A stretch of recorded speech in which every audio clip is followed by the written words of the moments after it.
Welcome to TN52 channel. Hi friends, நான் தான் உங்கள் டிரைவர் பேசுகிறேங்க. இப்போ நான் எங்கே இருக்க சொல்லி பார்த்தீங்கன்னா விஜயவாடா வந்தாச்சுங்க. விஜயவாடாவுக்கு இன்னும் ஒரு 25 கிலோமீட்டர் இருக்குது. வெறும் 25 கிலோமீட்டர் தான் இருக்குது விஜயவாடாவுக்கு. பார்த்துக்கோங்க.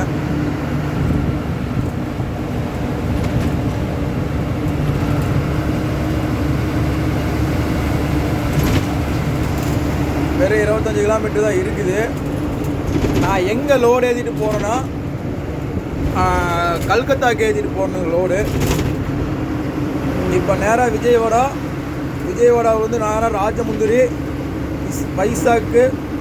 வைசாக்குலேருந்து நேராக புவனேஸ்வர் வந்து கட்டாக்குலேருந்து இது கல்கத்தா பைபாஸ் அப்படியே ஹைவே மேலே ஏறிக்குவேன். ஹைவே ஏறி நேராக பாலாசூர் வந்து கல்கத்தா அப்படி போயிடுவேன்.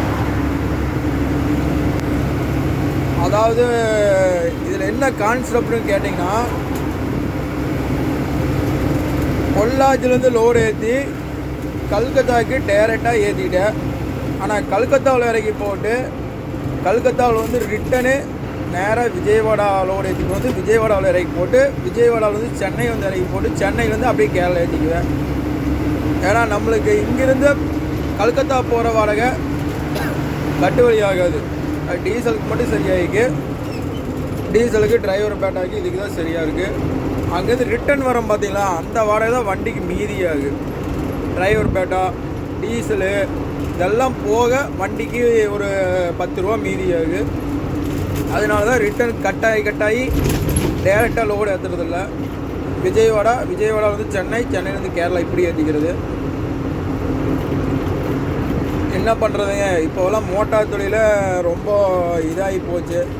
இப்போ அதர் ஸ்டேட்டெல்லாம் போனோம்னா தமிழ்நாட்டுக்காரனை பார்த்தாலே எங்கேயோ ஒரு திறனை பார்க்குற மாதிரி பார்க்குறானுங்க. என்ன பண்ணுறது, முதல்ல மோட்டார் தொழில்னால் தமிழ்நாட்டு வண்டி பார்த்தாலே கையெடுத்து கும்பிடுவானுங்க. இப்போ எல்லாம் அதர் ஸ்டேட் வந்தாலே எவனும் மதிக்க மாட்டேங்கிறானுங்க. என்ன பண்ணுறது, மோட்டார் தொழில் அப்படி ஆகி போச்சு. ஓகே ஃப்ரெண்ட்ஸ், பாய்.